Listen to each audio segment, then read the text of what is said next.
শিক্ষার লড়াই, তবেই এই জাতি এগিয়ে যাবে। আমি কোন একটা রিপোর্টার কাদের 15 ছিল, আমি তার আগে একটা 15 ছিল কুরবা শরীফ, ভারতবর্ষের তৃতীয় বৃহত্তম মুসলিম তীর্থভূমি কুরবা শরীফের ঈশ্বরের সঙ্গে বললো, আপনাদের কি কি হচ্ছে? আমার কাছে ইঞ্জিনিয়ার ডিএম ইঞ্জিনিয়ারে পাঠিয়েছে, কৃষ্ণের কি কি করতে হবে? আমি কিচ্ছু করতে হবে, বাড়ি যাওয়ার পর ডিএম লক পাঠিয়েছে, আমি ডিএম এর লোকে ফিরিয়ে দিলাম, কিচ্ছু করতে হবে, চলে যান। কেন? কিসের জন্য কৃষ্ণ আপনাদের এইভাবে বলছে? শুনুন, যদি তারকেশ্বরের উন্নয়ন হয়, বাংলার উন্নয়ন হবে। কালীঘাটের উন্নয়ন হয়, বাংলার উন্নয়ন হবে। ফুরফুরা শরীফে যদি উন্নয়ন হয়, বাংলার উন্নয়ন হবে। আপনারা জানেন না, হয়তো জেনে নেন, এবছরে যারা সদরের বক্তব্য শুনছেন, আপনার মন দিয়ে শুনুন, এবছরে গঙ্গাসাগর মেলা হয়েছে। গঙ্গাসাগর মেলায় 28 কোটি টাকা রাজ্য সরকার খরচা করেছে। 28 কোটি টাকা রাজ্য সরকার খরচা করেছে। এবারে গঙ্গাসাগর মেলায় একজনের বুকের যন্ত্রণা হচ্ছিল, এই পশ্চিম বাংলার সরকার সুন্দর ব্যবস্থা করেছে। সেই ব্যক্তিকে অ্যাম্বুলেন্স করে নয়, হেলিকপ্টার করে কলিকাতায় নিয়ে আসা হয়েছে। কত লোক হয়েছে ওই গঙ্গাসাগর মেলায়? আমি নিজে 4 লাখ চোখে দিয়ে দেখে এসেছি। খুব জোরে জোরে জোর লোক হয়, 5 লক্ষ লোক হয়েছে, 4 থেকে 5 লক্ষ। ফুরফুরা শরীফে 30 সালের সব হয়, কেউ বলে 30 লাখ, কেউ বলে 32 লাখ, 35 লাখ। আমি বলছি না, খুব কম করে 3 দিনে 20 লাখ মানুষ যায়। সেই 20 লাখ মানুষের গত বছরে এই রাজ্য সরকার মাত্র 7 লাখ টাকা দিয়েছে। 7 লাখ টাকা দিয়েছে। এ বক্তব্য কেন এখানে নিয়ে আসলাম? কিসের জন্য নিয়ে আসলাম? আজকে বাংলার উন্নয়ন, এই যে ছাত্র ছাত্রী হিন্দু মুসলমানদের লড়াই কথা বললাম, আজকে আমার যদি হিন্দু একটা ভাই, হিন্দু একটা বোন যদি সে যদি উচ্চ শিক্ষায় শিক্ষিত হয়, আজকে এলাকার একটা মুসলমান ভাই সে উচ্চ শিক্ষায় শিক্ষিত হবে, দুজনে হাওড়া জেলার ছেলে মেয়ে কম্পিটিশন করবে, করতে করতে রাজ্য থেকে আলাদা রাজ্যের সঙ্গে কম্পিটিশন করবে।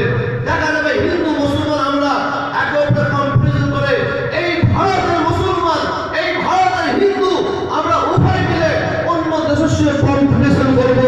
এটি হচ্ছে আসল লড়াই। ধর্ম শিক্ষার দরকার কি আছে? কেন ধর্ম শিক্ষা করবো?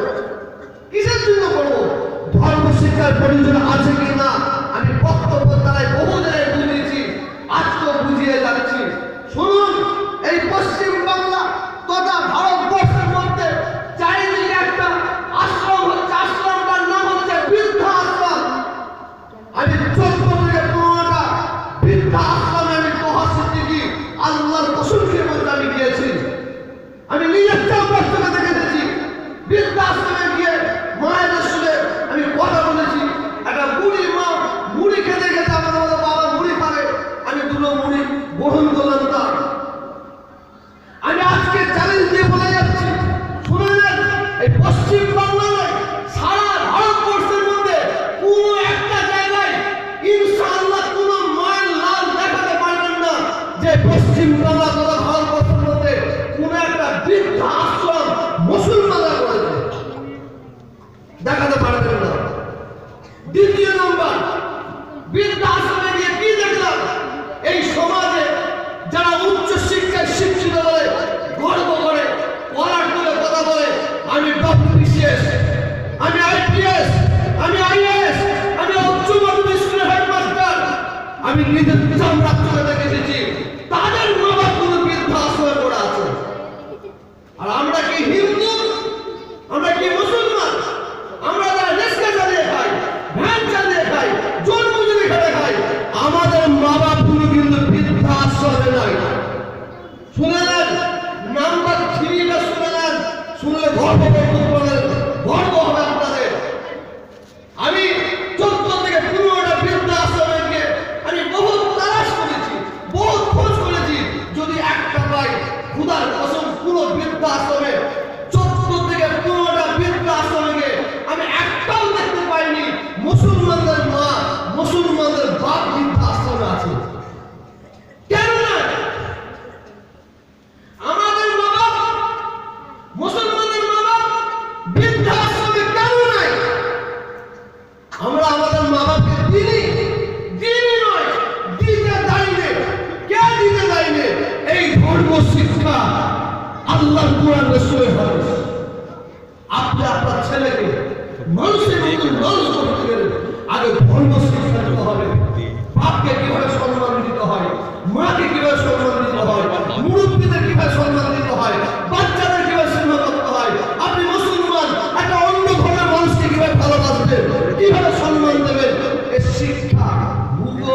বিজ্ঞান ইতিহাসের মধ্যে পাবেন না, এর শিক্ষা পাবেন ধর্ম শিক্ষার মধ্যে।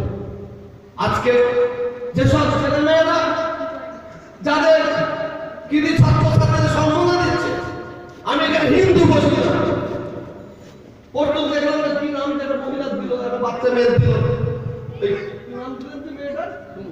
টুম্পা। ও টুম্পা হিন্দু না মুসলমান আমার দেখার দরকার নেই।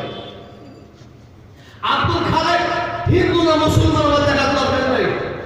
আমি সর্বপ্রথম দেখবো টুম্পাও মানুষ, আব্দুল গফুরও মানুষ, এই দুজনের মানুষ দেখবো আগে। কারণ হযরত মুহাম্মদ সাল্লাল্লাহু আলাইহি সাল্লাম তার জন্য এক সেকেন্ডের মধ্যে আমি আমার জীবন দিয়ে পুরো কুরবানি করে দিতে পারি, কারণ উনি হচ্ছেন আমার ঈমান। হযরত মুহাম্মদ সাল্লাল্লাহু আলাইহি সাল্লাম একদিন পবিত্র জবানে তিনি পবিত্র জবানে বলছেন, সাহাবাদের সামনে রেখে বলছেন, আল্লাহর কসম খেয়ে বলছি, আল্লাহর কসম খেয়ে বলছি, আল্লাহর কসম খেয়ে বলছি, ওই ব্যক্তি মুসলমান নয়। সাহাবারা জিজ্ঞাসা করলেন, ইয়া রাসূলুল্লাহ, ইয়া হাবিবাল্লাহ, আপনি কোন মুসলমানের কথা বলছেন? যে তিনবার শপথ খেলেন আপনি, আল্লাহর শপথ। আপনার শপথ না নিয়েও তো বলতে পারতেন। রাসূল বলছেন, আমি ওই মুসলমান